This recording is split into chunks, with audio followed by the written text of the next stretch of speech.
وقال النبي صلى الله عليه وسلم معلنا لأمته إلى يوم القيامة: ما من أيام العمل الصالح فيهن أحب إلى الله من هذه الأيام العشر.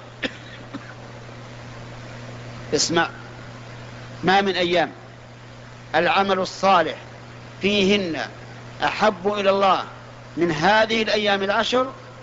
قالوا: يا رسول الله، ولا الجهاد في سبيل الله؟ لأن الجهاد ذروة سلام الإسلام.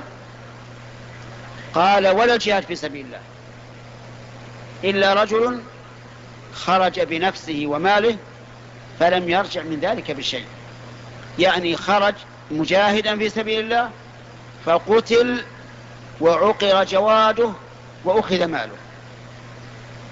هذا هو اللي أفضل من العمل في عشر ذي الحجة. إخواني، تصدق رجل بدرهم في 10 رمضان وآخر في 10 ذي الحجة، أيهما أفضل؟ الثاني ولا الأول؟ لا إله إلا الله. تصدق رجل بدرهم في 10 رمضان وآخر بدرهم في 10 ذي الحجة، أيهما أفضل؟ الأول اللي في رمضان. طيب، الثاني اللي في 10 ذي الحجة. طيب، اسمع. تنازع رجلان عندنا الآن، أحدهما يقول اللي يتصدق في 10 ذي رمضان، والثاني يقول يتصدق في 10 ذي الحجة. إلى من نرجع؟ إن تنازعتم في شيء فردوه إلى من؟ إلى الله والرسول. رددناه إلى الرسول وجدناه يقول: ما من أيام العمل الصالح فيهن أحب إلى الله من هذه الأيام العشر. إذن أيهما المصيب؟ من قال الذي تصدق في 10 ذي الحجة أفضل. أسمعت يا أخي؟ بارك الله فيك. طيب، رجل صلى ركعتين في 10 رمضان وآخر صلى ركعتين في 10 ذي الحجة، أيهما أفضل؟ الثاني ولا الأول؟ الثاني. والله هذا غريب على العوام، غريب على العوام. كيف تجعل العمل الصالح في 10 ذي الحجة أفضل من العمل الصالح في 10 رمضان؟ هذا غريب على العوام، لكنه ليس غريبا على أهل العلم. ولهذا أقول إنه يجب على أهل العلم أن يبينوا للعامة أن العمل الصالح في 10 ذي الحجة أحب إلى الله من العمل في أي وقت كان.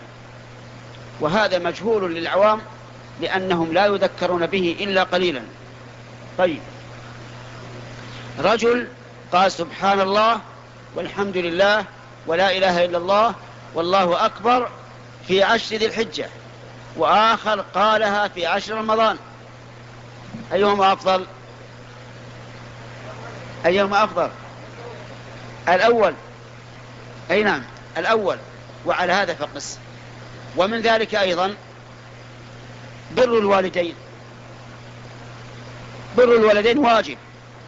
رجل بر والديه إما بالخدمة أو بالهدية أو بغير ذلك في رمضان، في 10 رمضان، وآخر برهما في 10 ذي الحجة، أيهما أفضل؟ الثاني ولا الأول؟ الثاني. انتبه يا أخي. الصيام.